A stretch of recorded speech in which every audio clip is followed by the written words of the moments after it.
Hey guys, welcome to the stream. This is Rod Arriagada coming to you live from Prince Albert, Saskatchewan, and we're here for Peter Ballantyne Cree Nation 2021 Chief Candidates Forum. We've had the first section of it already, and we got a chance to hear all the platform speeches from each and every one of the candidates. And now we're moving to the second section, which is going to be the question and answer segment. So now members are going to have an opportunity to be able to ask each one of the candidates a question. We're going to run that question through every single one of these members, and we're going to get you guys some answers on your questions. So one of the things that we're going to ask for is that you keep all the comments or all the questions clean, no negativity, just 100% positive. Whether you support the candidate or not, that's irrelevant. You have to support your community, and it starts just by being good on your consciousness when you're speaking and you're asking questions to each one of the candidates here. So I'm going to plug over here right now to Burke Ratty, Head Electoral Officer. He's going to do an intro for us, and we're going to go from there, guys. Hope you guys enjoy it.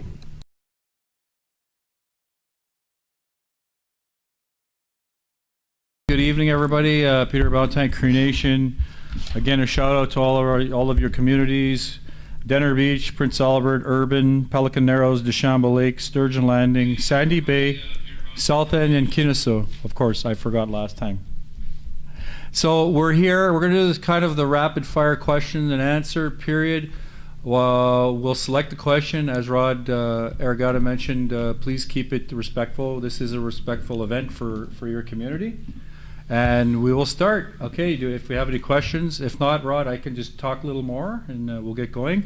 As far as the election, Rod will cue me when we get our first good question in. This election process is held in accordance with the Election Act, the 2014 version. I know there's been a lot of questions on it, but there is a residency clause, 6 months. It's been very contentious. I realize in the past maybe that didn't happen, but it's happening. We're following the act. We tried to get online voting, but with the legal opinion, we couldn't do it because I'm thinking hopefully in the future your new council would implement it, but it's entirely up to them. So that's why we were planning on online voting. It didn't work out. And I think rightly so, because it's not in your act, and it was really that simple. However, things were being prepared and we were trying to get it in. As far as voting, remember, you need to reside at least 6 months within your community. The only exception, and it is in your code, is students and persons with due to health reasons can go back to their home communities and vote for the councillor of their home community. Otherwise, it's PA urban. Of course, anyone can vote in any community for chief, but it's really the councillor ballot within your respective community. And again, we're adhering as best we can to your code. Your code is a good document, although with any document, obviously needs to be revisited yearly and just looked at for any potential revisions that there might be. So in my opinion, you still have a really good Election Act code, but times change. Look what COVID has done, eh? We're doing a lot of live feeding now with many First Nation communities, or I am, including yours, and you can see that, and it works very well. And so things do change. Again, I'm confident of the election team out there in each community. They have been briefed, advised on what they need to do, what their responsibilities are. I'm here to ensure you that it will be a clean, safe of course with COVID, fair election. My goal is to provide that opportunity to all tribal members, regardless of where you live, that you have a fair opportunity to cast your vote, giving you that opportunity and go that extra mile in providing a service for tribal members in every community. So here we have it. Rod, do we have any questions yet? Again, we are open again for questions. It'll be sort of a rapid fire. Each chief candidate will get approximately 2 minutes or less just to kind of answer as best they can. Rod, is there anything that's come up? Okay, we have our first question, chief candidates.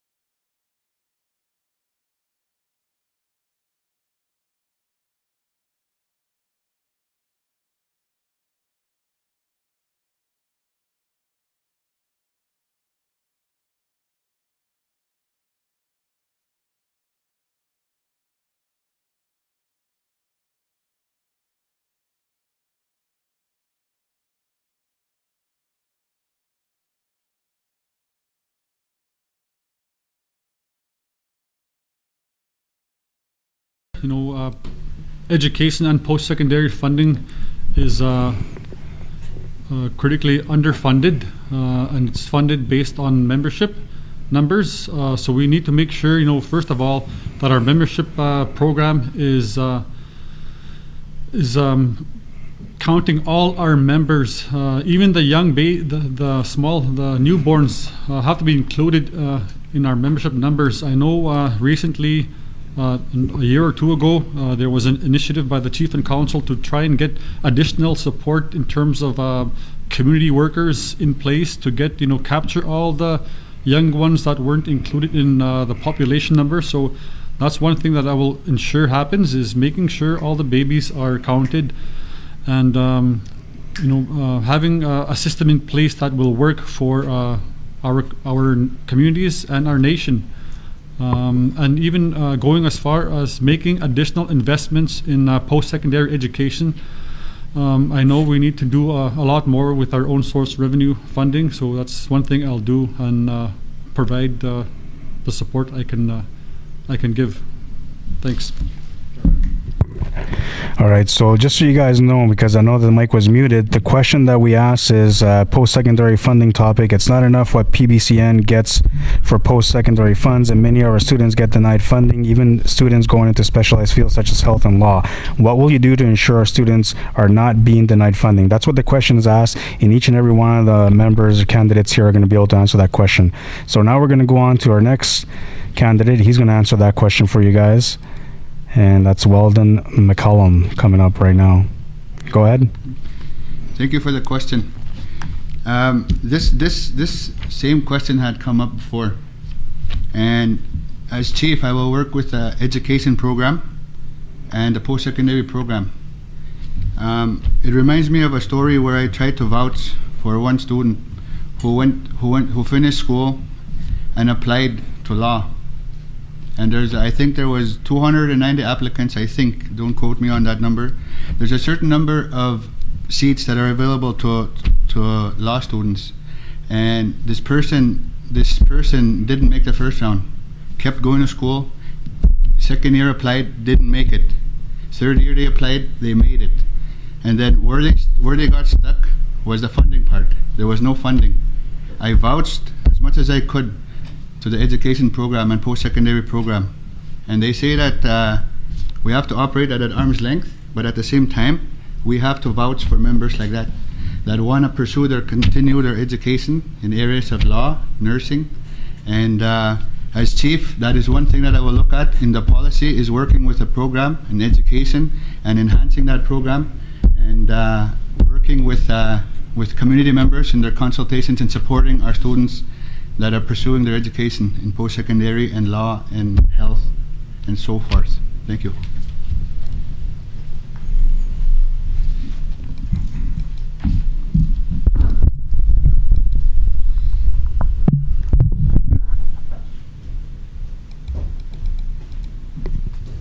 Go ahead, Horace. Yeah, I guess one answer, to cut right into the question, is tuition. A couple of years ago, there was attempts made for at least the tuition to be paid. I think we can continue that with own source revenue. We the money for the funding part in terms of the living allowance. But the tuition part for the people that live in the urban areas, or another source would be your own revenue coming in from our own source revenue. Another thing we failed is our treaty right to education, and that's the advocate. Oh, I guess I get my time back. I don't know. To advocate with that Department of Indian Affairs if it's a treaty right. We say it's a treaty right. I think as a whole, prior to this, we continue to put our trees up there. I do believe that that's where we need to go, is advocate to the government and say that take the freeze off. I think 85 or somewhere around there, 92. This freeze has been on for, 30 plus years. Well, like I said, the students, it gets higher and higher with the tuition cost. So it's, the students we take in it become less and less. But that's that's something I want to at least look at in terms of pursuing to getting more students in the funding. I mean, for post-sec students to. Always means you down or back home, and I guess my time is up. But I will pursue the own source and advocate. So, thank you. Okay, so we're going to move on to our next candidate. And they're all answering the same question right now.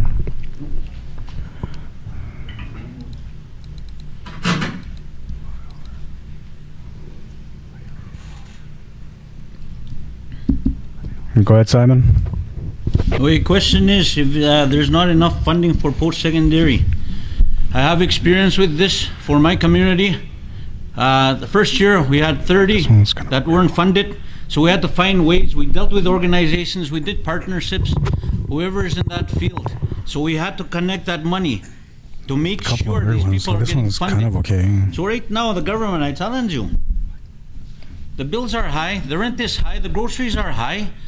When are you going to step up? I know you're listening, because I know this is a media thing. And then this one is like a weird one, so I'm not going to answer that one. Our numbers are low. So members, the membership again, this you one have to here. support more I think workers it's a in weird there. one too. Because our numbers go high and then gonna you fund erase us it. higher. I know how exactly this works, but we have to keep challenging you. Just kind of a weird one too. More economic development if we have to use our own source revenue. There's a lot of things that we can do. A lot of the ways that we can support our students. I've been there. I've been in university. I know how it feels. So I go the extra mile every time, and I challenge the government. This one's a good one, right? And we should be approving all of our students every year and challenge ourselves as leadership, as I did when I was there and approved everybody. Thank you. All right, so we're going to move to the next candidate now.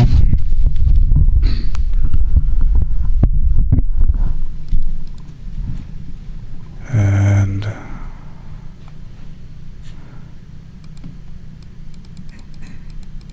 go ahead, sir. Thank you. The question is the funding issue for post-secondary students. I will voice strongly on this issue. We all know education is a treaty right. I will challenge the federal government to give us more funding for this issue. Plus, not just the federal government. Go to the other organizations and say, hey, look, we got some really educated students here that really want to pursue their education. That's just like the Saskatchewan Apprenticeship Board. We could go to organizations in other fields to help out and make agreements. But we can do this. Treaty right is very strong in this issue for education. And speak loudly to get that funding. That I promise, if elected. Work hard to help the students with their programs. We all know we are limited in this issue when it comes to post-secondary. I will find a solution to work things out to support our post-secondary students to continue their education. But like we say, we can work as one. Thank you.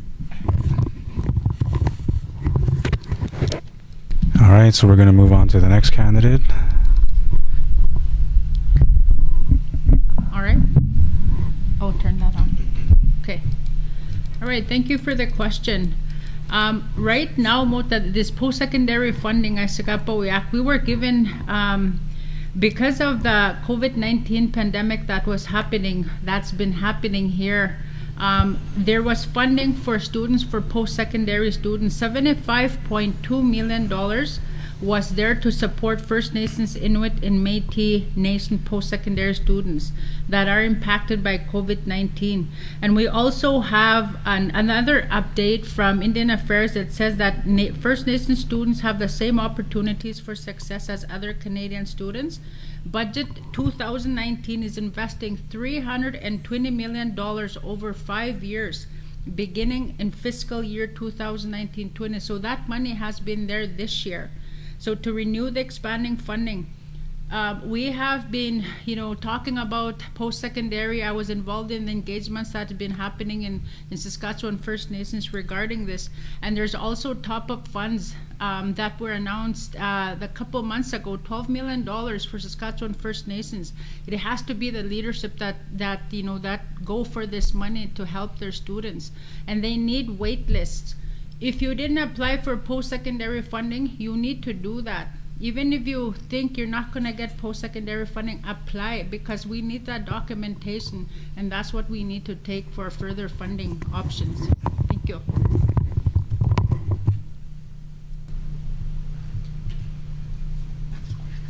Yeah, okay, so we got the next question now. A second here. What will be your approach to increasing mental wellness services and community wellness on an ongoing basis? And we'll start with you, Karen. Okay. Mental wellness. Can you say that again? What will be your approach to increasing mental wellness services and community wellness on an ongoing basis? Oh, okay. All right. I guess one of the things that I found going into the communities is we need to utilize the health services. The health services have been doing a great job in getting therapists. You can get mental health therapists through the residential school, the impacts, the day school. There's more.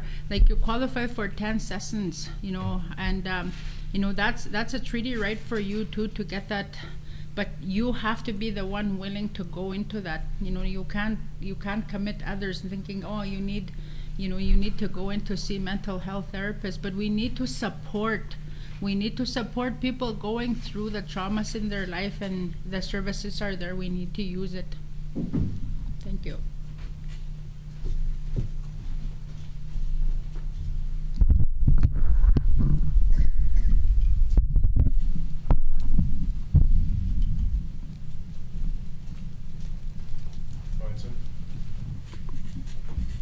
You want me to ask you the question again? No, You want me to ask I it? got it. My approach to mental wellness in our communities at the time is ask the question, why are we there already? This is a huge social program, and it all starts from the home. Decent housing has got to be in play. This is a very big issue. It all starts from the home. To live well in a home, have a nice home, you're curing yourself.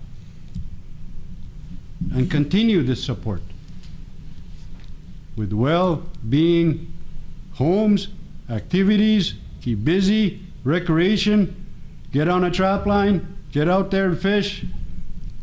Those programs have to be in place. Thank you.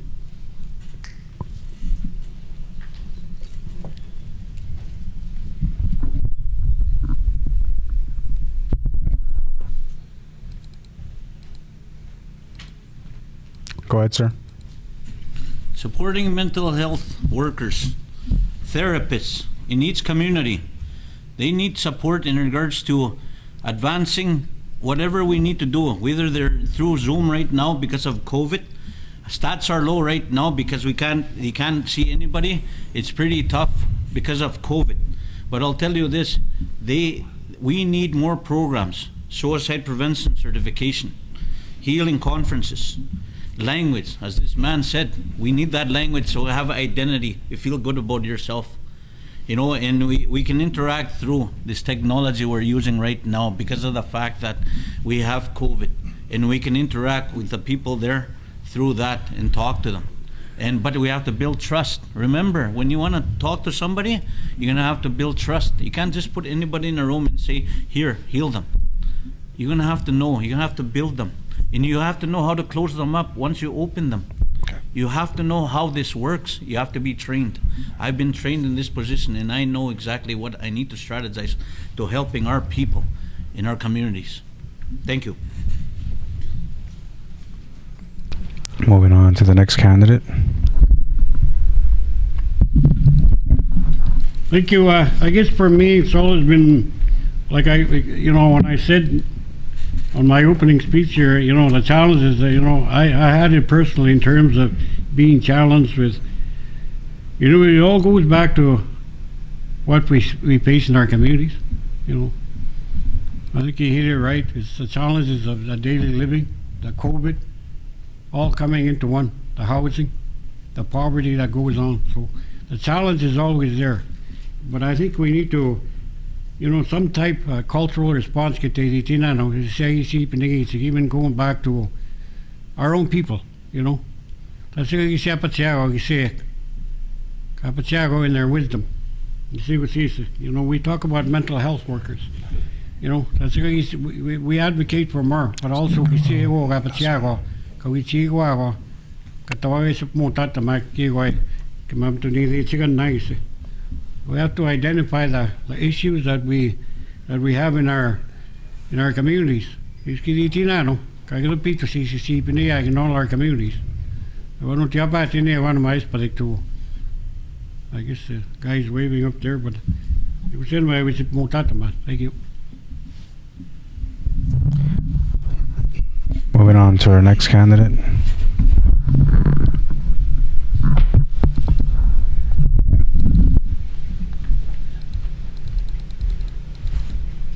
Good. Go ahead.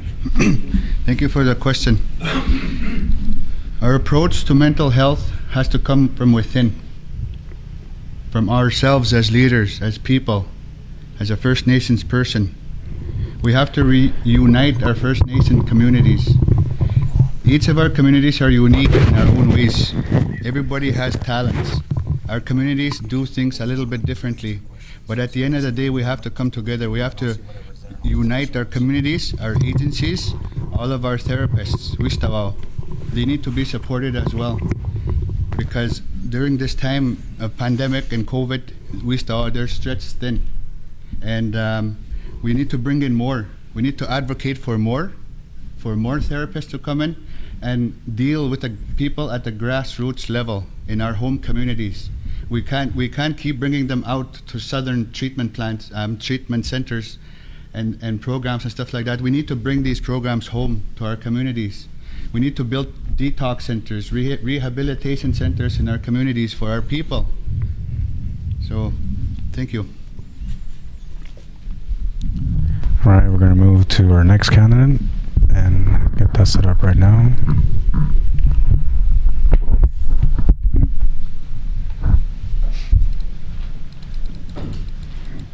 Go ahead, Jason. Okay.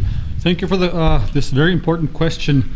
The approach that I'll look forward to taking is one of a community-driven approach. We need to make sure we're mobilizing the community, including the youth, the adults, the elders, and the organizations. We need to make sure that the organizations are working together. That's one thing that needs to be improved in our communities and as a nation as a whole.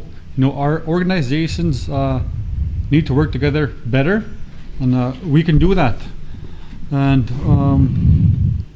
we need to have like a social plan in our communities and in our land. How we're going to tackle these issues, because there's so many issues involved, with mental health and addiction. So we need to make sure we have a social plan in place, developed by the community and by all the community-based organizations. We need to make sure we include our language, our culture, and land-based education. These are going to be very important, in determining the wellness of our people. Tinigi.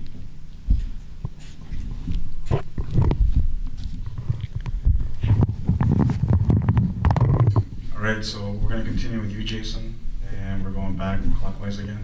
This is a new question. What will be your 3 main priorities you intend to work on moving forward as a new chief of PVCN after April 13th? Okay, thank you for the question. So, okay.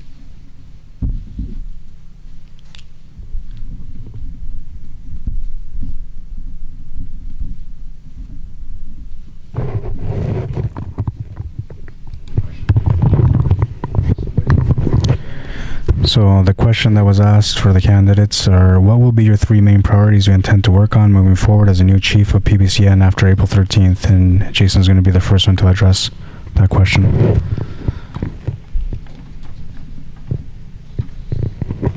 So you can go ahead, Jason. You can. Okay, thank you. Well, in my travels to the communities, the number one issue is housing, renovations, and infrastructure. So that has to be the number one issue that I can identify, that I've been given from the grassroots people, is to make sure we have a good housing program in place, and we look at other initiatives for housing and renovations, and employ our local carpenters, and get local plumbers and electricians to do the work. Number 2 would be mental health and wellness. That's individual and community, safer communities. That would be number 2. Number 3 would be accountability and transparency. So those would be number 3. Thank you. Moving on to the next candidate.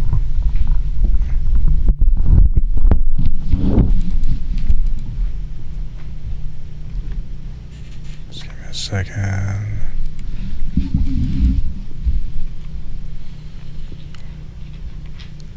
It's all the way at the bottom. Go ahead, Weldon. Thank you. One of the main things I will work on right away as your chief is people want accountability and transparency. People want to know where their money is going, how it's being spent. Why did we get this money? Where is it intended for? And make sure that it goes to where it's supposed to go. If it's for youth programming, make sure it goes to youth programming. If it's for housing, make sure it goes to housing. The second part I will work on is housing. We need to improve that program big time, with a full-time housing director established with the support of the chief and council, and also at the community level. The third part, my third item will be the youth. The youth need to be properly represented at the chief and council level. They need to be included in our agendas. We need to give them the time to speak at our meetings. It's time that we give the youth a voice to be heard. Tinigip. Moving on to the next candidate now. Each candidate is going to take the same amount of time to answer your questions. 3 priorities on my one would be number 1 would be. It's good. Oh. Yeah, no, you're okay. You're okay. Okay, number 1 would be housing. I guess when we, the way I look at it, when you have a home with 10, 15 people, it is so hard to even go forward with your family on a day-to-day basis. That's something that hits home for all of us. You look at me, no. How do we get well if we don't have the proper housing for our kids? Another issue is the child welfare. How do we begin to unite a family if we don't start with our families back home? I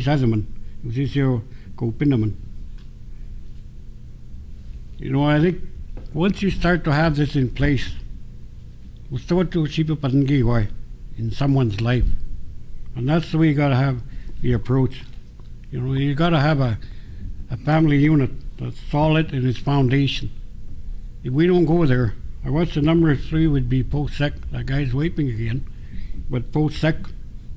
It was a post-second education. We just signed an education authority. Exciting times are ahead. We're slowly moving towards land-based education, having our own special ed department. That needs to come. Okay. That's the 3 priorities I want to get into. Thank you. Simon. Moving on to our next candidate. Yep.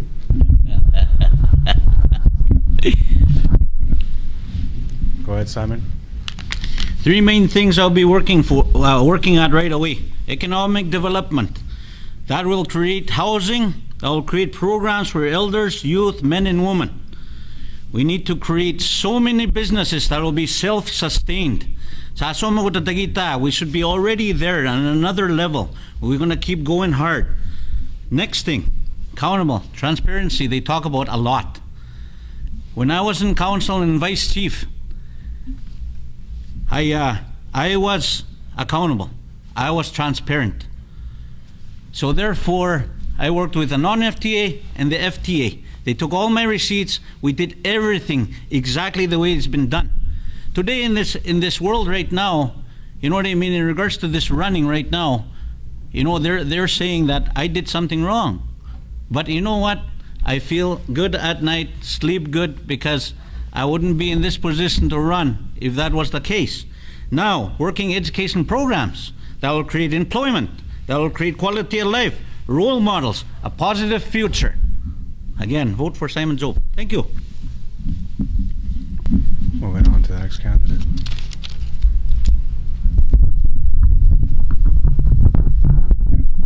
Go ahead, Roland. Okay, thank you. My first three priorities I'd be working on if I'm elected would be our governance. These titles take on a lot of responsibilities: accountability, transparency, fairness, administrative budgets. Clear all that issues up on top. Second one would be social development. The pandemic budget.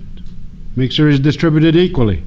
We gotta get out of this pandemic-19 to strive forward as a group. Third one would be housing.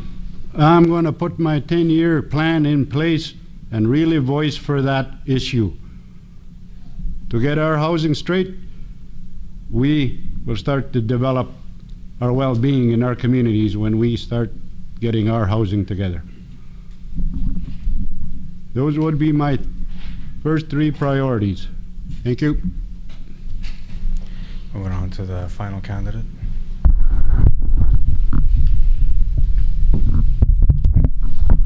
The three main priorities you'll be working. Oh, It's okay. sorry. Yeah, no, you're okay. Good? Yeah. All right, three main priorities I'll be working on as a chief come April 14th. Putting the membership first, listening to the members, the health and safety for our own membership. We need the houses, adequate housing. We need to address the membership issues. The other one is the financial accountability and transparency, the education and post-secondary, the ban administration on FTA and non-FTA programs, cows and plows. People want money. Like this is something that we haven't been notified of in our membership, so we need to know what's happening there, and people want that money. We need to work on our treaty rights and inherent rights. Thank you. Okay, so that was the question. What will be your three main priorities you intend to work on moving forward as a new chief of PBCN after April 13th? We're going to move on to the next question. I'm going to ask the candidates first, and then I'll pin it on there so you guys see what the question is, okay? Give me 1 second here.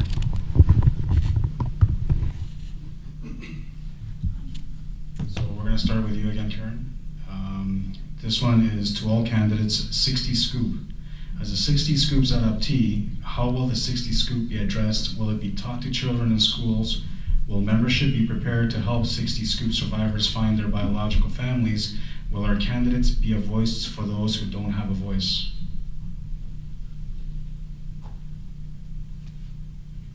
Go ahead. Yeah, you go ahead. All right. Thank you. That's a great question. And you know, that person that asked that question, you know, has gone through that. And I know some people that have gone through, you know, that were scooped up and stolen in the 60s. And, you know, they have a lot of traumas and a lot of disengagement from their community and families that we need to support. And, you know, that's one of the things that I will do as your chief, is to continue to support you in finding your family. We are your family. You know, you are our family. This is the first step here. So, yeah, for sure, I will support you.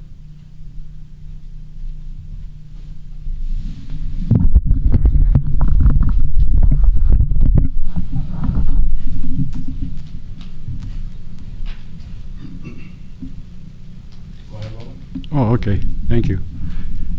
Yes, 60 Scoop survivors, they have my support, as well as the residential school survivors.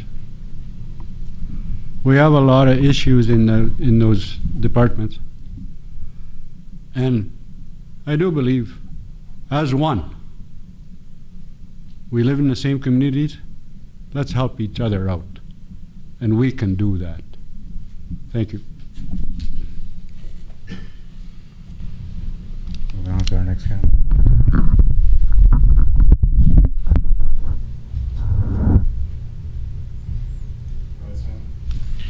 Thank you for the question. Very important question. It's related to what happened with our residential school survivors. I was selected as a Cree interpreter in Saskatchewan to help our elders tell their story. Some are gone now, and some are still here today. So in the same way, I will support 60 Scoops survivors to find their families. You know, we need support in regards to, the last question relate to it in regards to mental health. Waiso mama utawak. Kita mak sog min sita simantonita wa kurchoi siga poi sigit nimnanak. Ido min siti gipi sona sige gipi gitimege. Cabbage today suffer work lots. Tansani tagi situs ko. But with that ni kiton nga situs kat sigan tapix kan isa tagi si pix kan tapix kwista mo. Yuksaning ito tinanigo tagak agi pay out ni sige science nana. Tinigi. Thank you. Thank you for the question.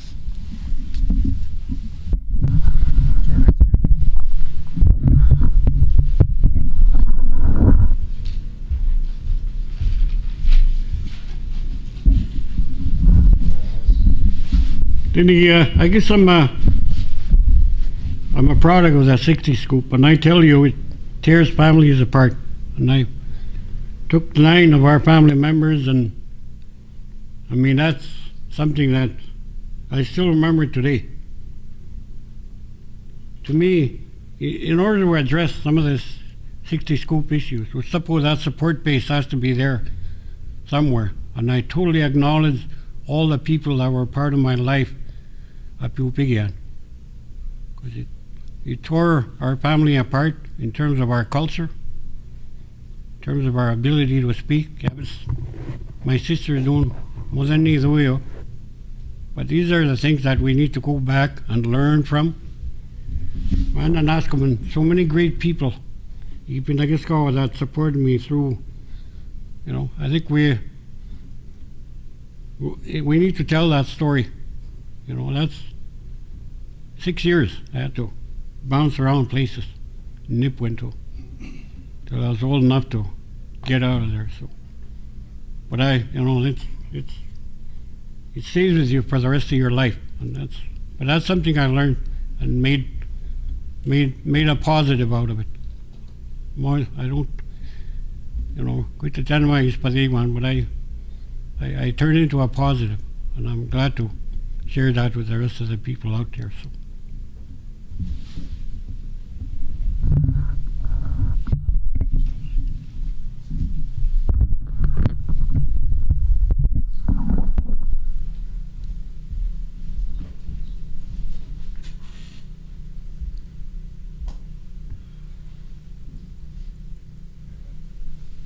Thank you for that question. I just want to say thank you to Horace for sharing his story and sharing that he's a product of 60 Scoop. As your chief, I will wholeheartedly support 60 Scoop survivors.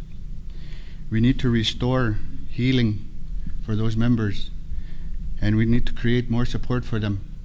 And as mentioned before, we need to bring this into our schools, into our classrooms, and teach today's generation about the history of our First Nations and how our members were treated in residential schools and 60 Scoop. We can only imagine how many untold stories are out there regarding the 60 Scoop.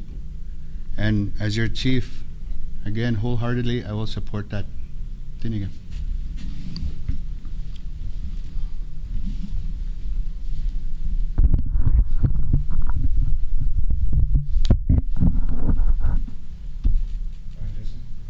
Okay, thank you for the question. First of all, I want to send my thoughts and prayers to the victims of the 60s Scoop and to their families. This is just one of many things that the federal government has done to our people, to try and assimilate our people. And I know the mental health program in health services has done some great work in terms of, the Indian residential school era and also the 60s scoop. So I know that they're doing a great work, and I will be there to support, the staff and the victims and the community of this. And it's something that needs to be taught, in our schools and even to the general public, all these different things, the history that we went through, why we are the way we are. It's because of what colonization, the settlers have done to our people. And I think we need to include that in, the curriculum of all schools, not just our schools. So thank you.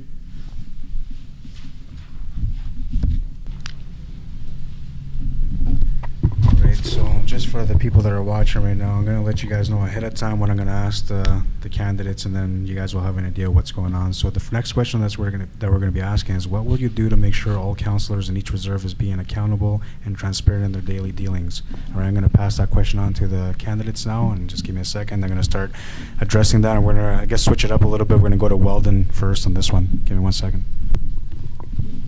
Yeah, thank you for that question. Could you repeat Just that? 1 second, sorry. So the question, I'm going to set it up on you first. Got to get the mic set up for you there.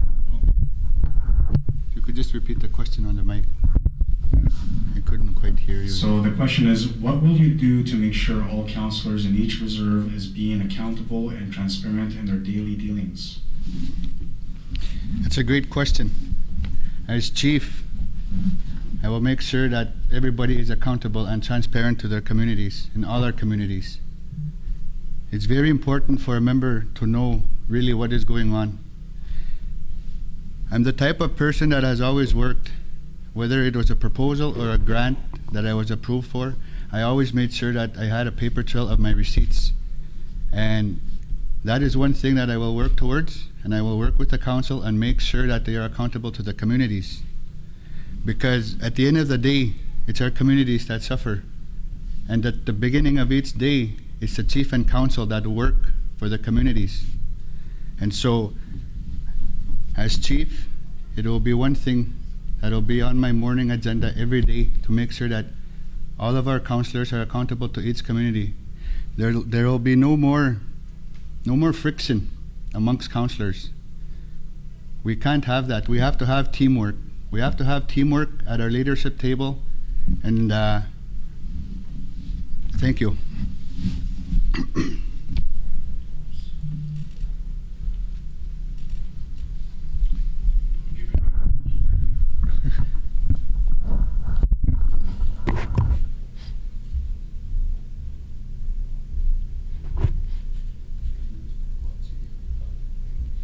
I guess for me, it's accountability and transparency is very important, not only at the level of the council, but also at the chief. I think when you work as a group, as a team, you make each other accountable. But if we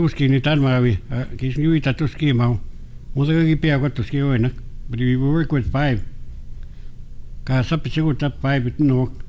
we still have good points to sit on each other to be accountable.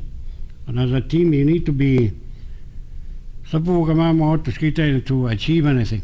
I don't think it can't be just a one-man show in our communities, And I see that sometimes in some of the communities. I'm to deny it, I think, because people don't want to work together. That's all it is, working together as a team and trying to achieve at the community level some change. We in our communities to, stuff we have to keep pushing hard, and not only for economic development, but for housing and as a group. And when people get elected and they want to just be one portfolio, and that's a system we might need to get away from, because when the election time rolls around, they're all for it, but when the time comes, you want to go into portfolios. That needs to change.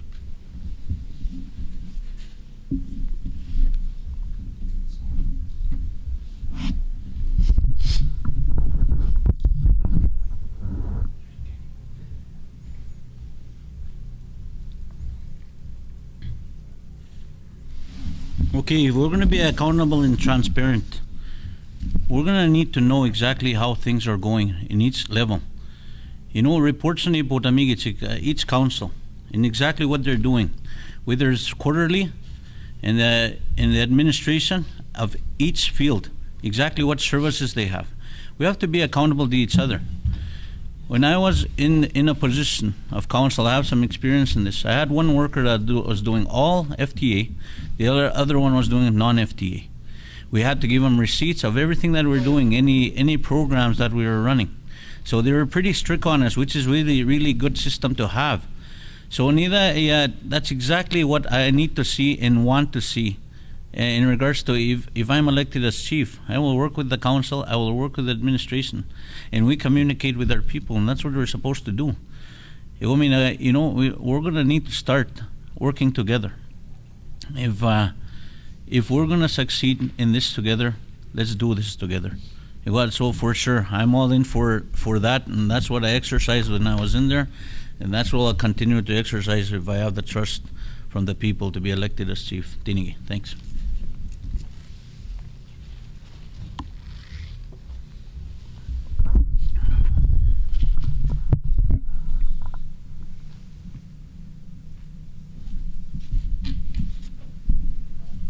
Okay, thank you.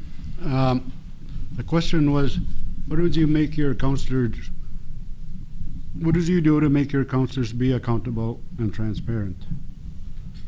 Well, that falls under governance again. You push your governance policies, you make sure for every program that's coming to your community that the councillor is handling, he hands in a financial report of where the money is going and a councillor report of the program. Chief and council meetings. Councillors have to make a report to their communities, what they did and what's happening in that chief and council meeting. Everything's got to be transparent. If I'm elected, I will not hide anything. I will push the issue to be accountable and transparent to the membership. Thank you.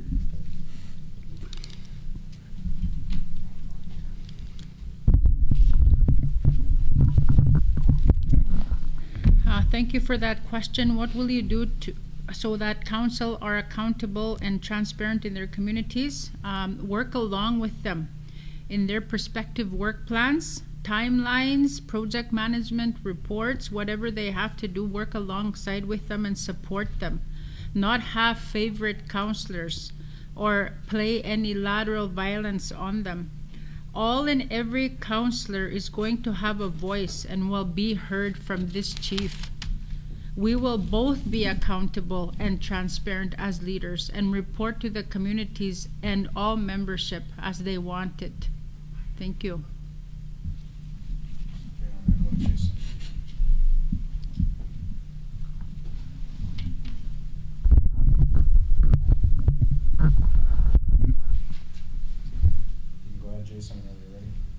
Okay, thank you. Like I said earlier, accountability is a big issue, and we need to make sure that accountability is being done. Like for the political field, the chief and council are accountable. That there is fiscal accountability, there's program accountability, and there's individual accountability. And we need to make sure that there's policies and procedures in place. And that they're being followed, and also roles and responsibilities are being followed through, and making sure that meetings are being held to inform the members of what's going on. And I'll be in the communities doing the public meetings for the overall nation, and I'm looking forward to working with all members on all accountability issues and how we can restructure that and make sure that issues are being tackled, taken care of, and we don't fall back with those issues. And utilizing the Elders Council as well. So yeah, thank you. All right, so we're going to move on to our next question, and we're going to start off with Horace on this one. I'll let you guys know what the question is, and I'm going to ask the candidates the question. At that point, I'm going to mute my mic. The question is to all candidates, what are your thoughts on the First Nations Land Management Act? So I'm going to pass that question on to the candidates. Give me a second. Okay, so the question is, what are your thoughts on the First Nations Land Management Act? And we're going to start with you, Horace. Just give me a second to set you up. Okay, I guess in a way, in our traditional territory, we don't stay the all the drilling and apituwi pa de kitaski na ga stapu sis ga no patsati ka isi padita kitaski no what's you do to ga tin ti stapu an ma ga na ga pigis ko ta kipitina no ni iguta awati sig tunigi sig tate ma ne guta asti upinna mo ga ya mine in tunigi sig stapu go ga no patsati ka to be able to notice what part of my kitaskino race paddock.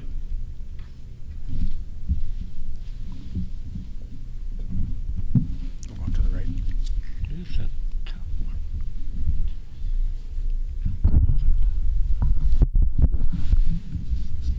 Go ahead, Simon. Thanks for the question.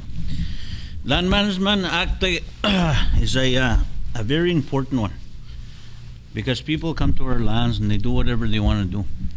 Even for our own First Nations, say an entrepreneur, he wants to start a business. It's a long process in regards to how you become tax-free. It's a long, lengthy process. So we need to work with somebody. We have to support these people, and even occupying our land. You know, we sheltered cabins in Itagiak along the shores of our rivers. You know, there's a lot of things happening in regards to land management. You know, we have to take care of those trap lines. They've been there for a long, long time. Our waterways. We have to take care of them. You know, even things like our reefs, simple things like that. But we should the safety of the children. But there's a lot of things, and it has to do with our waterways. It has to do with people burning off our caribou, burning off our moose, burning off our wildlife. You know, we're not protected by the government, so we should protect ourselves, and we should revisit that act, and we should people should know and be trained exactly how things work. But you know, we need workshops like that. Definitely need workshops, and I'll make that available as your chief of PBCN. Thank you very much for that question. Nashkum.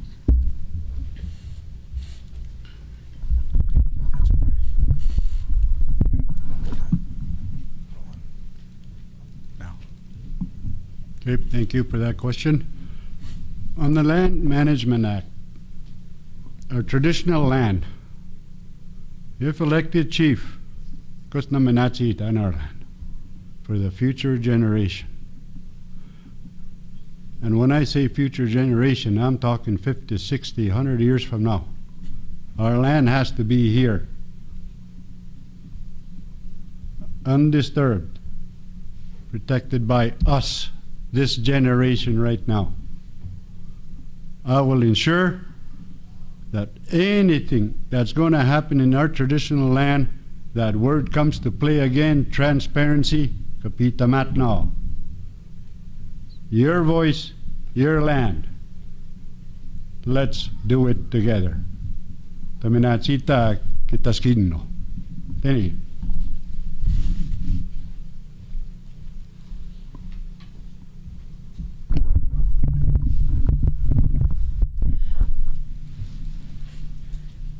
You can go ahead, Karen. All right, thank you for that question. On the First Nation Land Management Act, we have to be careful with any access. I have a hard time saying this word. Specifically, those imposed by the government and the Land Management Acts. We have to be careful that we are opting into something. We have to protect our inheritance treaty right, and always comes back to that. When we opt into acts imposed by the government, we are stepping out of that Indian Act. We have to consult with our First Nations first, and we need legal advice first before we start doing something. Thank you. Jason.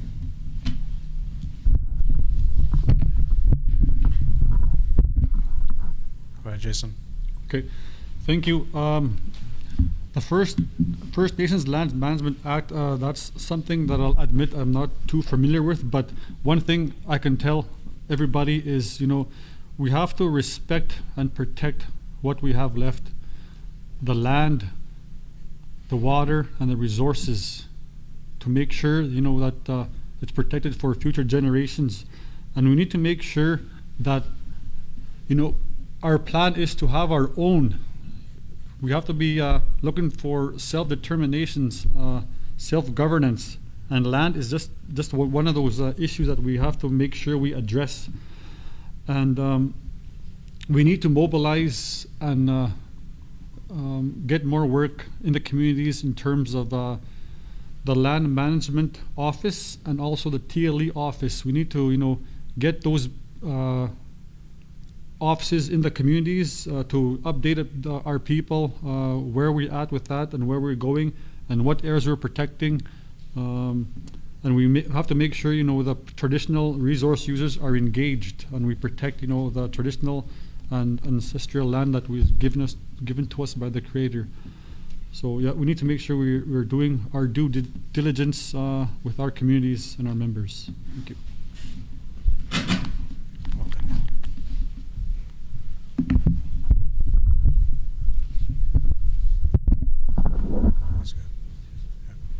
Thank you for that question.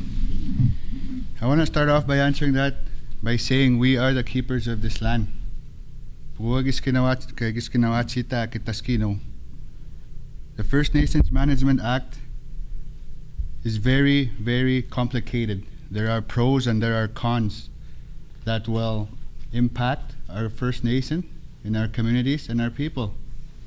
The First Nations Lands Management Act, I believe there was an agreement to initiate negotiations and talks between our First Nation and government. But we have to be careful on where we decide. At the end of the day, it will go back to the membership through a referendum, a vote of referendum, and it will be up to the membership.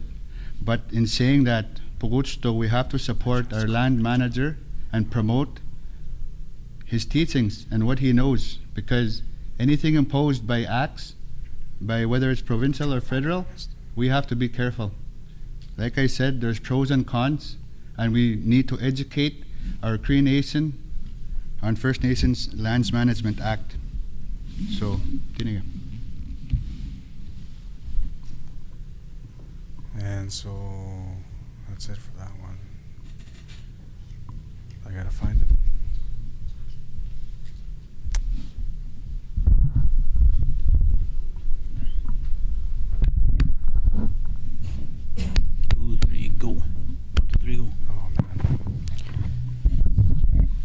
Just lost that question. I know. Sorry guys, I just gotta find the question. Just give me 1 second. To the viewers, my apologies. I just gotta find the question that I was trying to ask. So just give me a second here. I ain't seen a song. There's a lot of questions coming through. We're doing our best to go through the questions as best as we can, but some of them are just getting tangled up there.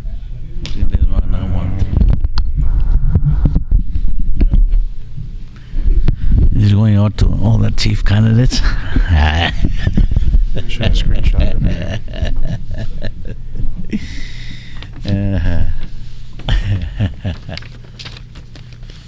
I don't have the question. I'm trying to find it. Sorry, folks. I don't know how I lost the question, but I lost the question in here.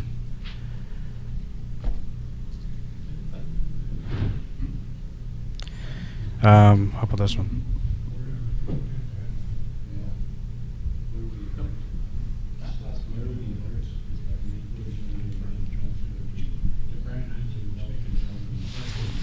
A transfer act. All right, guys.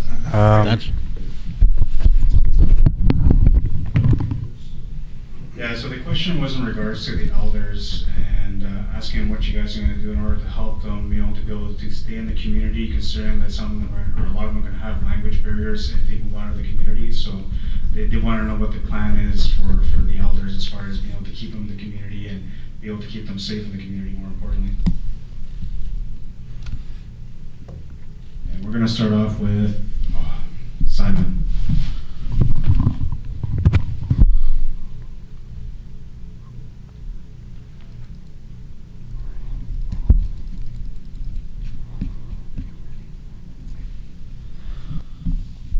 Okay, thank you for that question. You know, sometimes, unfortunately, we don't have a choice.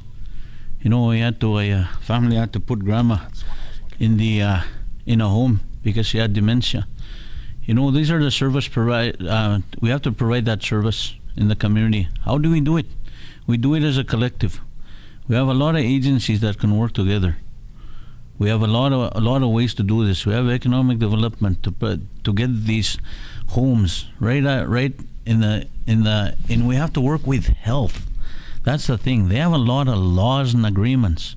So we have to study these agreements. How can we assess them? How can we change them? How can we strategize them? So we best serve the elders. The big squeeze them all. And this is the thing. The nido in po, the gaskita in po, the big squat at sick, the wheatsy at sick. Tagitimagi de matsik. Mistegi wa the pip mutata mugiga kisna noskip matsagi wa patamak. Postoni tagisti de ma kiteak. Ego minta go in sto taga. Michit nisto sok, michit aus sok. Michit kiwado. Miste moskatsi wok. Ego min notipa peatagi ya ogani. Ego do minum steu metaga migak. Kichita insna tansania we siwitsiago. So tinigit nan for that question. Magata nagit siya ako bote quiz me no bote quiz to skata mak. Tinigi. Go on to the right.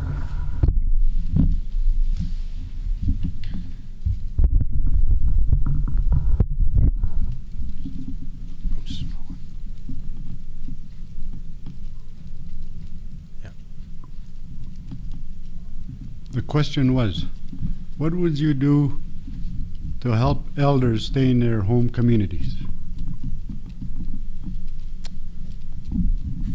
We would have to work together on the issue with all our agencies. Home, build a home, housing come in play, health comes in play, social development comes in play. Our elders are discriminated with our own band. Age of 65, they hit their pension. They're cut off from social development because you're getting an income now from the federal government under your old age, which is rightfully yours. That's not right. We got to help our elders. We got to help the elders stay home. Thank you.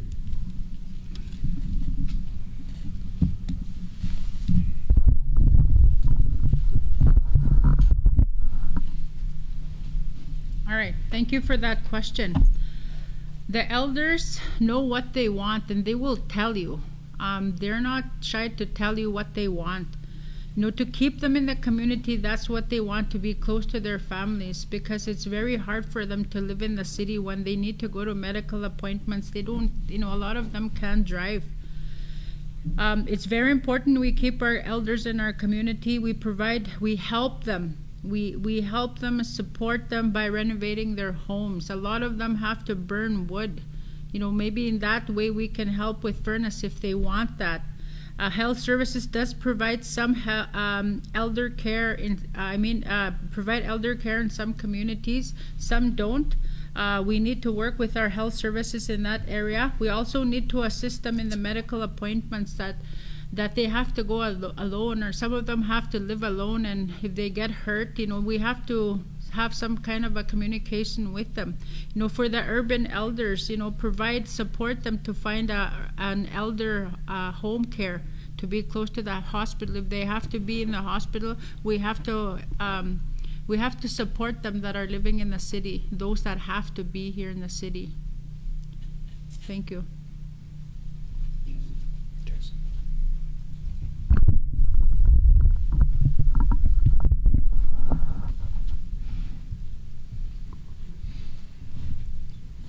Okay, thank you for that question. There are so many ways that we can help our elders, and give them that respect and that honor for all their teachings and sharing their life experiences.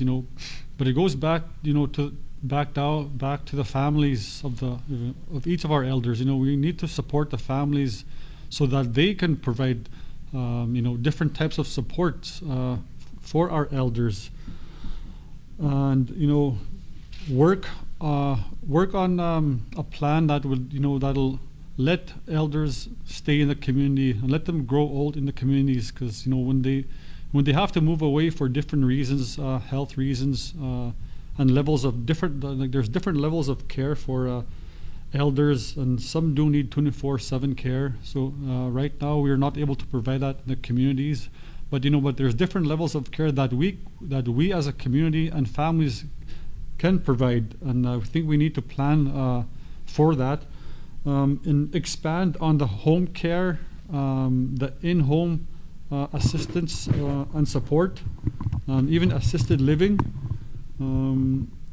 Make it easier for them to be at home.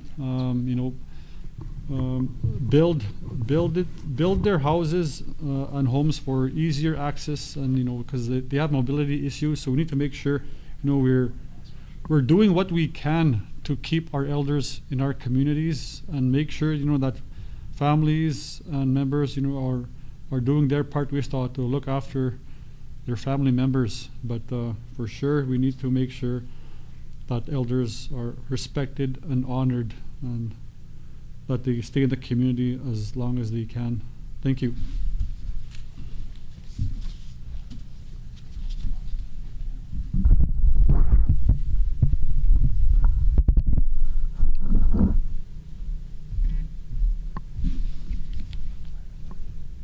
You can go ahead. Okay, thank you. A great question. Reminds me of a quote from a chief that I look up to. Seeing myself as a bridge builder between generations. There's so much knowledge and wisdom in our elders, and so much is gone when we lose a loved one. We need to reunite our youth, our younger generations with our senior generations, our elders. We need to build on that relationship. We need to protect our elders. So many elders out there live lonely lives. Some of them are sadly neglected. Machi piskili mitzek tagots, machi na nagatawi mitzek. Kagagyo gawago pogogiseyek. We need to build on that unity between our younger generation and our elders. Some of them are sad because they have to move away for health reasons. We need to work together, the chief and council, with health services to increase programming in health, in home care, or even with housing programs, even social programs. We all need to work together for our elders. Promote programming with them. Let's host an annual elders gathering for all our elders in our Cree Nation. Share stories. Some of them I've seen through these gatherings. Some of them haven't met each other in 50, 60 years since the residential school days. You could see that laughter in their face, and that happiness of meeting their old friend after 50, 60 years. So, as your chief, I hold elders close to my heart. And as a chief, let me be that bridge builder between our generations. Tiniga.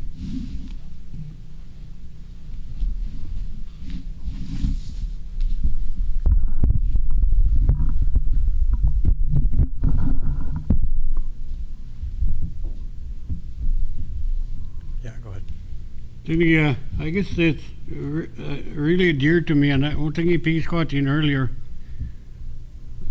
In my travels the last few months, and I just go elders. Yeah, I go. I go to a couple of weeks ago, I some more. That was just my campaign trails. Well, think about politics. That's some more. That's some more stuck. The mama, 70 years ago, she's calling Matt. You haven't seen his kiss. Luego, that's after 70 years. Yeah, the mama, yeah, it's mad. Yeah, but he's kissed. Where's the mammy? See, more big on time. You must in total man po. So you can take this idea, man. Our elders. Skogas kita in a community, it is mago. I put you any houses. Big man who's some more, Pitiogas can knees only. Stapo is not a mino, is not the membership out there. We chia my man, Musumin no. I got a task at the saw, I skogaski tag. I got Siminago, Kaginopatia, the elders home in our community. I would take a skinoma cigani, I suppose, cigani, I'm to Nagaskitat. The last thing I want to do is, because he puts the old elder go up, let's go to no choice. I said, no, that's kind of touched my heart. After 70 years, he had some Montana. The mama gets his schooling, man. It was like it was yesterday. I sat there for 1 hour and I just listened and I listened, and I truly respect the elders. Mayats Piviritzian, and I will never do it. Thank you.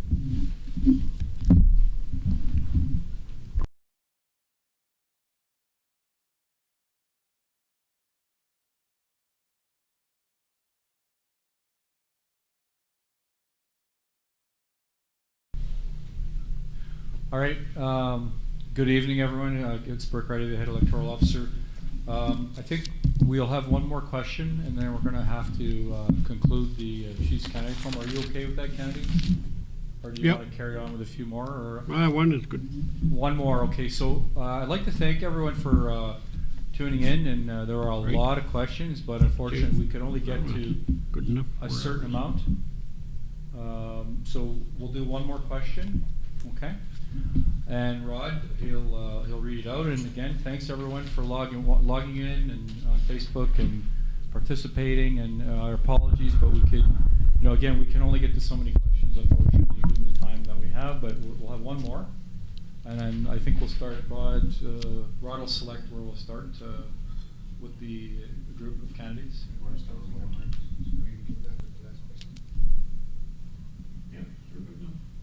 We have a suggestion if we could do the last question without a time limit, so that we could include our closing remarks as well. If that is the last question. From the candidates, so we'll do one last question, and each candidate will have closing remarks. Excellent. Well, within reason, 5 minutes tops, I think. 5 minutes? Okay, great. All right, Rod, you go ahead. And thank you again for tuning in to the All Chiefs Candidates Forum for Peter Ballantyne Cree Nation.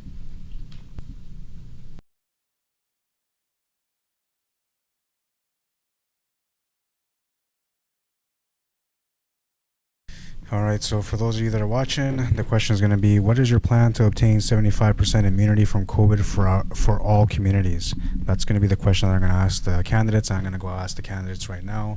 And we're going to start off with Roland. He's going to be the first one that answers that question for us. So I'm just going to ask him first, and then we'll get them answering that question for us.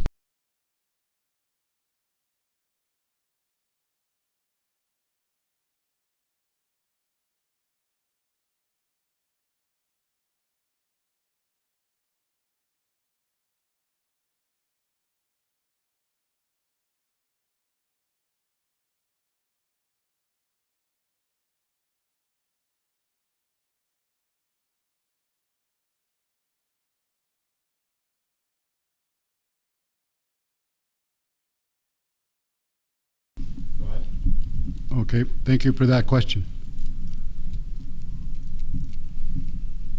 To obtain 75% immunity for the pandemic is to keep the fairness for all communities. Now, when you're talking about immunity, there's going to be a lot of side effects from this pandemic. Who's ever going to be sick and stuff like that? So in my opinion, there should be no number. We're all in this together. We gotta help each other out, get past this pandemic. So, if that's a fair answer to that question, the fairness should be there. I've written in my brochure, my pamphlet, that the pandemic budget would be fair to all communities for as long as this pandemic is ongoing. We got to get past this pandemic. And I encourage everybody, when the vaccinations are here, go get one, please. Follow the guidelines, and let's get away from this pandemic. I beg of you, for your own safety, for all of us, our safety. With this question, it is a very difficult question. So much in play. The hardships people go through. But we got to work together, like everybody says. Follow the guidelines. Keep reminding yourselves, social distancing. We're not going to place a number on a pandemic. I won't, if elected as chief. No number is going to come into play. For the betterment of the whole membership, all pandemic budgets should be fair to all communities. No immunity, not going to hold nothing back. But we got to work together to get out of this pandemic. Please do your part. So, I'm running for chief. We all heard accountability, transparency. But my goal is the same, with fairness added at the end. Whether you're urban, reserved, on the other side of the province, we're all in this together. I am a compassionate man. I am a good listener. I'm a land-based user. I know the issues that are out there, and I will voice for you. I will work hard for you to get ahead of where we're at this present day. I want to thank all my supporters, all the people that are helping me throughout this campaign. On April 8th, April 13th, please support me. I ask for your support. Tawin gidwin, kai gagyut ni next election is when magichi gidemen. I say atuskan. Kusma na atuskan. Mami nagi ko ga tamat no, kapi tamat no. Igusin ha? Tinigi. Sang magi piya meet no. Piyamik, my phone number is still in a pamphlet. Kus kaya yaminano. Kus ni tantutin. Higos, tenigi.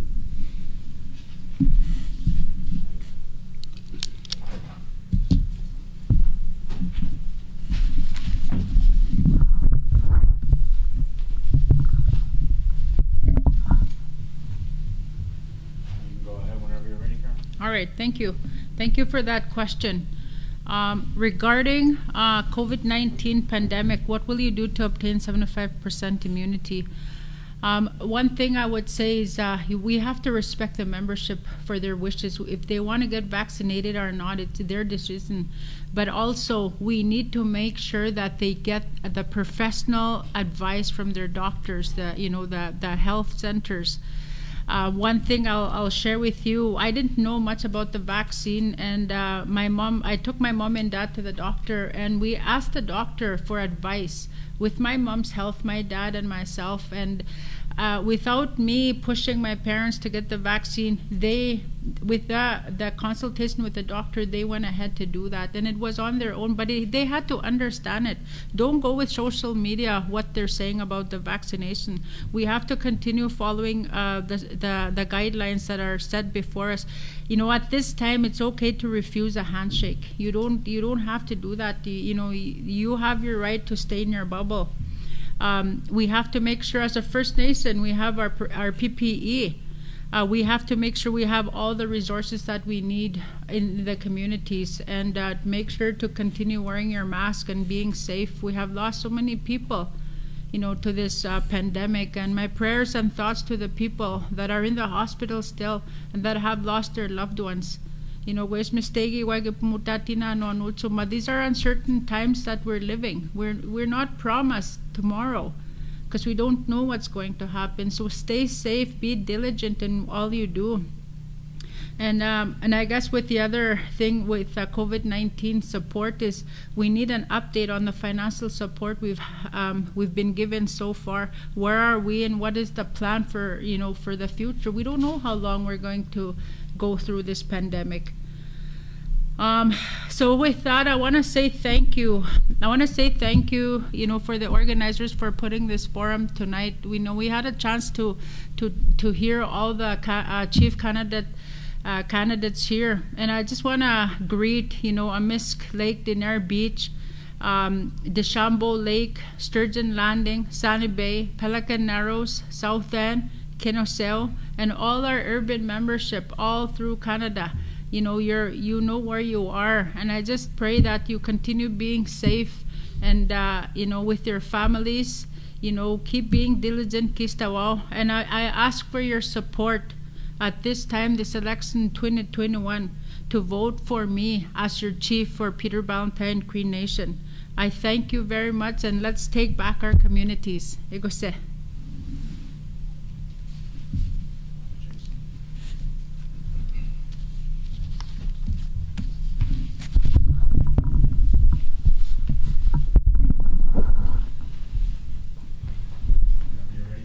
Okay.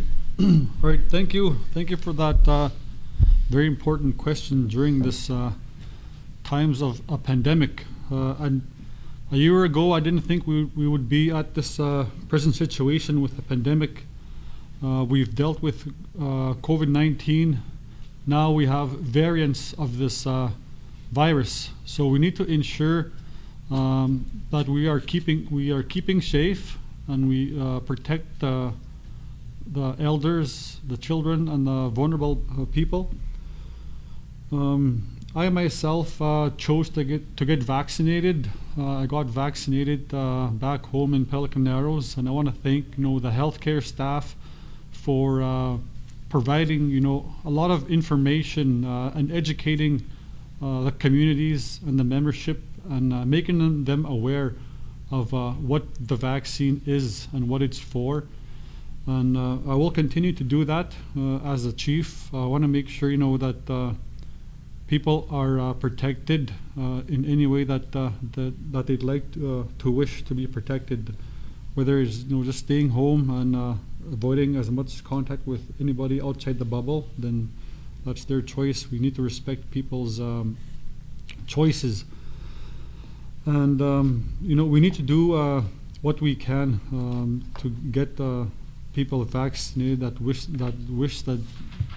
like to get vaccinated, whether it's having drive-through vaccine clinics. I've seen here in Prince Albert and Saskatoon, that there's hours and hours of people lining up to get vaccinated, and providing a lot of information about what the vaccine is for. And make sure that we have elders and translators in place and mental health workers in place when we do the vaccination clinics. And first of all, we need to make sure we have vaccines in our communities, that they reach our communities. So those are just some of the stuff in terms of vaccination. And in closing, I want to thank the membership for all their feedback, all the information that they've asked of me as a candidate through phone calls, messaging, texts, and even on social media. You know, I've seen a lot of comments and concerns and issues being raised, and these are valid concerns that are being raised by the community members. So I thank you for that. I thank you for tuning in to today's forum. I'd like to thank Burke and Rod and his other staff for doing a terrific job. And this is something that we need to embrace, the technology that we have in place to reach out to community members wherever they are.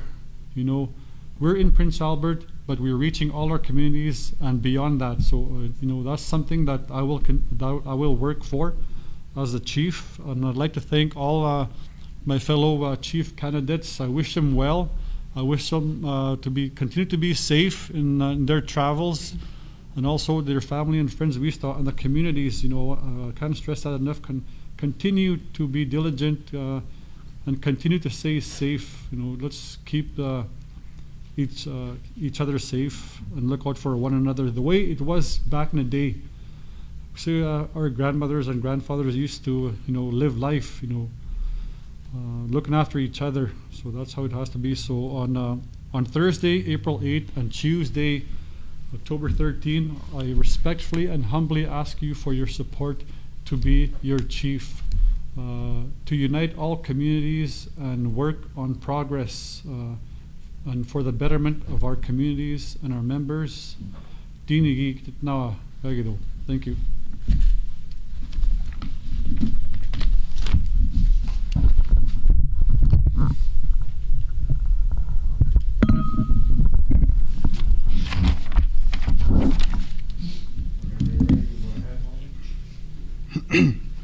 Thank you for that question. I've been involved with the COVID-19 pandemic community response as a counselor for Pelican.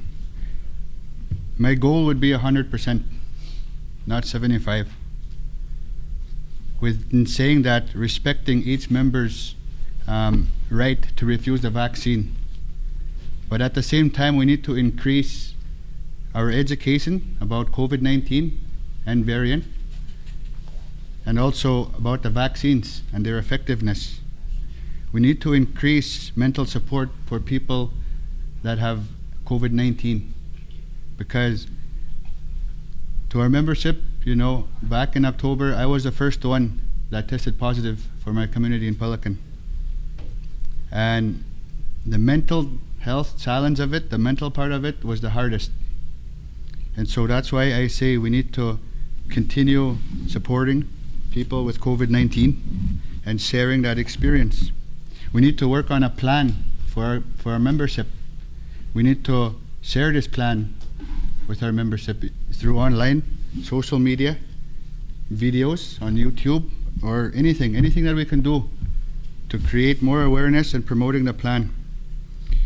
Because at the end of the day, we are all in this together. That's the only way we're going to beat this vaccine, this pandemic, COVID-19, is that we're all in it together. Sasi, unfortunately, Michita Sigipiwanyan, our elders and other people, and there are still some today that are in the hospitals battling COVID-19. I send my prayers to them.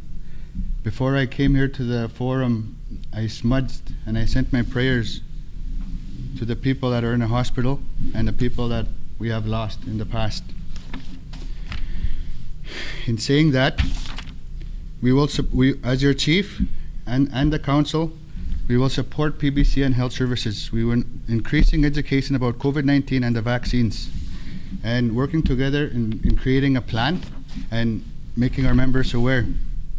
In saying that, I want to thank my nominator, Elder Clara Linklater, my granny from Pelican Narrows, for believing in me to lead our Cree Nation. West Ninanas community ikutse, idrima mitsi, kanawasunet tugumaganot sa kapampatan. Newskip Matson, marami na mga sa Newskip Matson. Mitunimoy sa kutapi ito, misko sa amni gisiyawan minamin Newskip Matson, hugutamoy sa kapagisin yan. As your chief, I will work hard for our membership equally in all our communities and in the urban cities and centers, wherever you are in the world.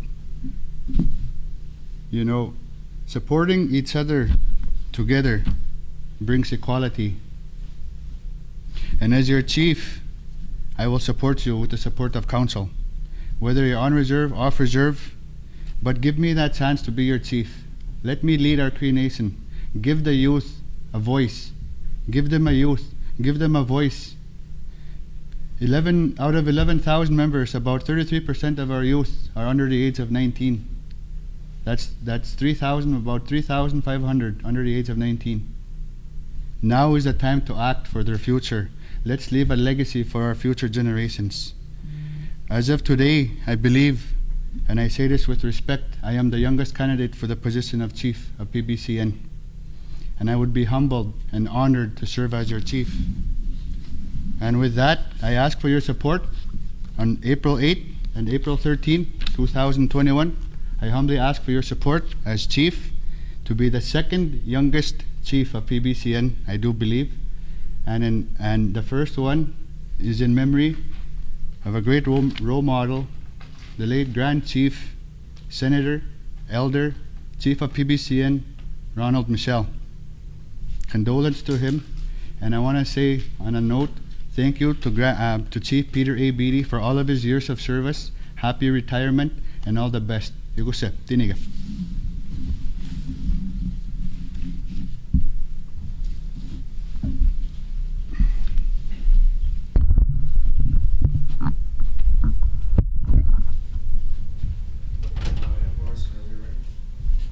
Okay, Tiniga, I guess how do we get to that number? I mean, we can set whatever we want, and I truly believe in medicine. I'm a survivor. Yeah, I was saying a couple of years ago. And I do believe and I trust. I mean, because so my two needles.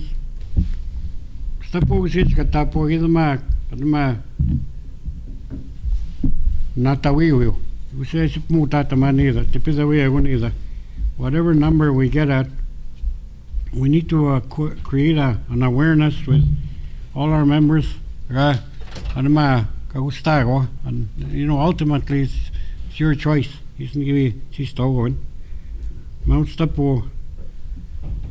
At least they have the opportunity.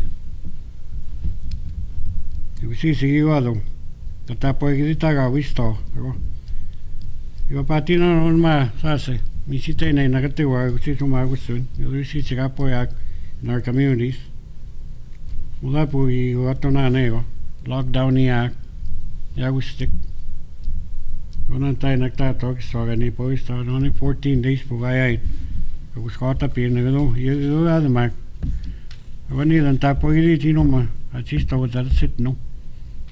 Kawichi wak kanut na mago mo tago sunu at magutik. Stop women we need to educate our people.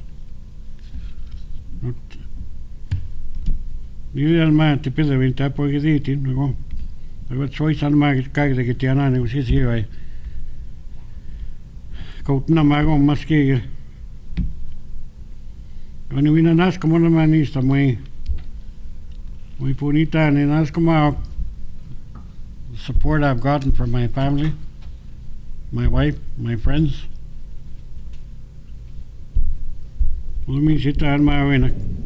Mother, I don't take this lightly. It's a big step. Mama give mo tata man. Matsuni sintiriti yuichi one. As me one year, I'm skitani, I whiskey pitaman. Utini and I told her go is kutian. Kabel mutati matsun journey and my chigati. Oh, stand maga.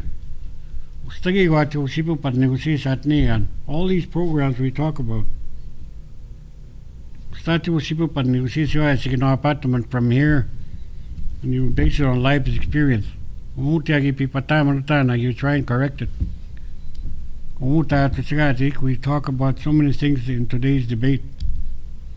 You know, kakaskita magana naman. I see it happening. It's just a matter of working together to 2 minutes. But ninanas ko man to everyone out in all the communities in the urban areas. Ninanas ko man ni Iman for being there for almost all the time. She's my manager of 43 years. Tinihin to tao my kids and my family, and keep safe everybody that's out there. You know, tuti tanan may tigawyak. It's for our own good. He's not my which is going. You know, it's ultimate with you. Manila tipidawim because of what I went through. You know, I'm a survivor of another thing. I won't say it, but I based my trust in God, and I believe that, you know, when I trust the medicine that's out there, and I don't know how we get to 75%, but, you know, we have to educate our people. The health workers out there. You know, a couple of years ago, I was so grateful. I spent, I don't know, X amount of days in the hospital, but the care that I got was tremendous. PA, Saskatchewan, back home, health care, you know. Nanaskamao. They're the frontline workers I teach, and they go, and I truly acknowledge all of them. And around my tree, Montoya, Kasawi, you know, so on April 8th, Kimam Situ Tat now, it was April 13th for Chief of PBCN. It's Nanaskamon, Tinigi. Thank you very much.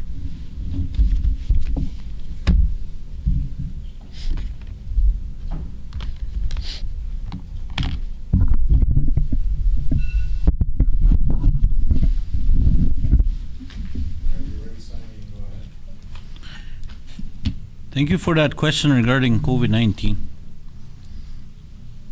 Starting this year, January 1st, I had COVID-19. It's not fun. A very hard time to breathe. Our family had it. Mautawan. Some of our people weren't so lucky. You know, we lost a lot of people through this thing. And I ask you, to the people that are listening, please stay safe. And take care of each other. Check on your elders. Check on your youth, their mental state. You know, our generation, we've never seen it.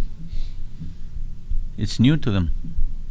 They're out of school, you know, and they're visiting through a monitor. And it's pretty tough on people that already had depression and anxiety. It's a very serious thing. And a lot of our people have depression and anxiety. And those are the kind of things we have to understand. We have to understand the mental aspect of things. So people that know how to work in this nature, will have an idea of how to help. And we have to look at places like Dinner Beach. There's two separate health regions. Iduk Manitoba, Sturgeon Landing and Kennersale. Are they taken care of? For sure, in regards to those areas. Because we say, you know, we take care of every community, and we should. Teamwork. I see a lot of teamwork on frontline workers regarding COVID. Stay safe. Reach your guidelines. Social distance. But regarding COVID, please be very safe. And I want to say to the frontline workers, the securities, the nurses, doctors, emergency responders, everybody in between, the people that provided food, even our leadership just now that were here in these last 3 terms, they provided a lot of food for you guys. Thank them. You know, they had a season in here, and some of them are not going to be in the next campaign, in the next run, in the next 3 years. So I thank all of you guys that are involved in this. So now I say, in regards to my piece, in regards to the chief position, of course I ask you respectfully if you want to support me, and I respect you when you support somebody else as well. I'm okay with that. Please don't fight. Please don't gossip. We're here to unite, not divide. That's what we were trained to do by the government. Since 1894, Sir J. Macdonald said, take the Indian out of the Indian. He took our language, our beliefs, our family connectedness. Please, let's not do that anymore. But I just want to say, I want to sit down with the teachers. I want to sit down with your social workers. I want to sit down with everybody. How can we improve our systems within all the institutions? How can we work together on a common goal, common voice, to have unity, to have prayer, to have strength, and to take action? I'm telling you right now, I will not disappoint. I say what I say, do what I want to do when I do it. I don't just talk about it. I pray about it, have a vision, I strategize, and of course I work with people. You'll get it done faster every time. You're not alone. There's no I in team. 62% voted last time, guys. Out of 7,003, 4,200 voted. Let's get your vote out there. And prayers to the ones that lost their family members recently. Itamistamat na anista. Kipagsidamit na ayagatan tweak. I just want to say, I've been in this before. I don't like the gossiping part. My name has been thrown in, and it hurts my children and my wife. But it shouldn't be like that. You should have a good fight and make good team leadership. And we talked about it outside, we should be an advisory committee, in regards to the good. But I'll tell you again, God bless. Kinanas kumit na in tutay aganots. Let's showcase our people, not divide and conquer our people. Let's do this, guys. Vote Simon Job, PBCN 2021.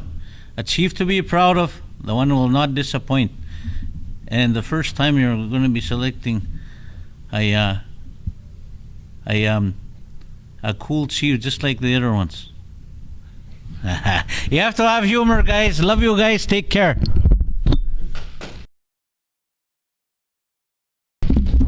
All the best, everyone.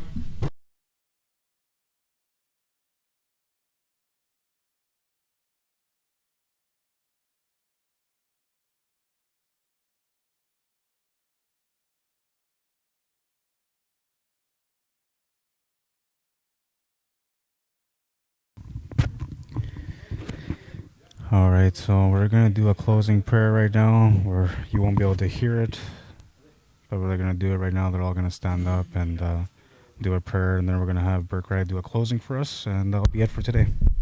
All right, here we are. Appreciate everything. Again, everyone out there, a lot of great questions are there online. Of course, the times add up, 2 minutes apiece, 5 minutes, and unfortunately we couldn't get everything there, but I'm sure the candidates that are here have looked at them all, and they'll be out and about as best they can given the circumstances with COVID-19 to address them.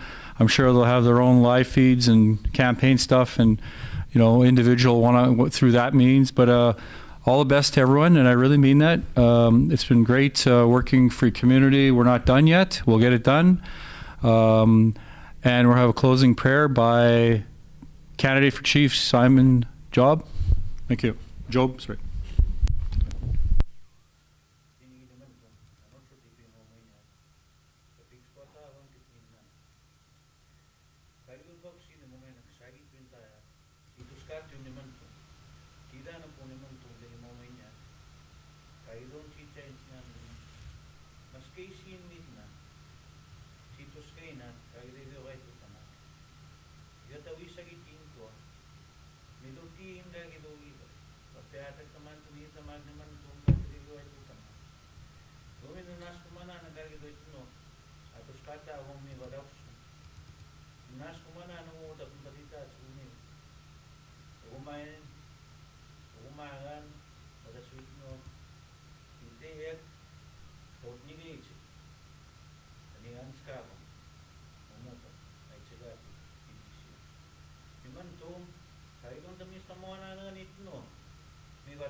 Kita na po iskili din ay tamatsu, sinuman tong situs ko atan. Amis tamat tan ni manto. Ni mantong tan mis tamat to agnis dan. Ta situs kaya. CBD tamuin tayo. Aman ko tao sa kaitas siya ni mantong waning naso na tao itno. Kaya to situs ko mas kaisin damida na resit no. Kita iskili tinuana nga naman. Gumina ni wala sweet no. With the feelings naman tong kita na po. In Jesus' name I pray. Amen. Amen. Are we off, bro? No, not yet. Give me a few minutes. I'll just mute the mics and.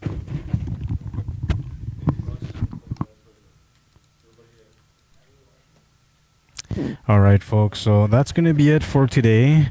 I hope that you guys enjoyed our candidates forum and question and answer segment. There's two different streams. There's one for the platform speeches, and then the second one, which is on right now, which is all about being able to interact with the candidates and finding out a little bit more about what they're about and what they're trying to do for the community.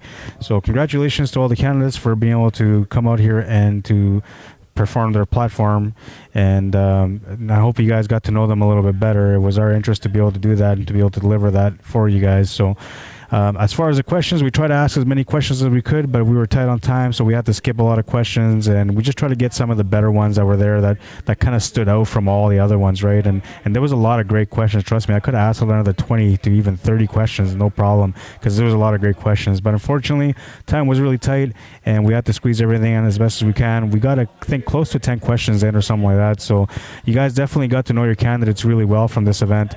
And like I said, that's going to be it for today. I hope you guys enjoyed it. And we're going to be coming back for April 8th for the advanced polls, and then we're coming back again on the 13th for the election day. So quite an exciting thing going on. Lots of great candidates. You guys got some decision making to do, but the only way you can make it a real decision making option is by coming out and voting. So on April 8th and on April 13th, make your way down to vote however you can and get your candidate elected. Your vote counts. We'll see you guys then. Have a good night, everyone. My name is Rod Arriagada. If you guys need our services, you can contact me or us at Turtle Nation Holdings. You can add me on Facebook as well if you want to follow me or if you want to add me. My name is Rod Arriagada. You guys seen it on there. Have a great night, everyone. We'll see you guys again in a couple of days on April 8th for advanced polls. Cheers.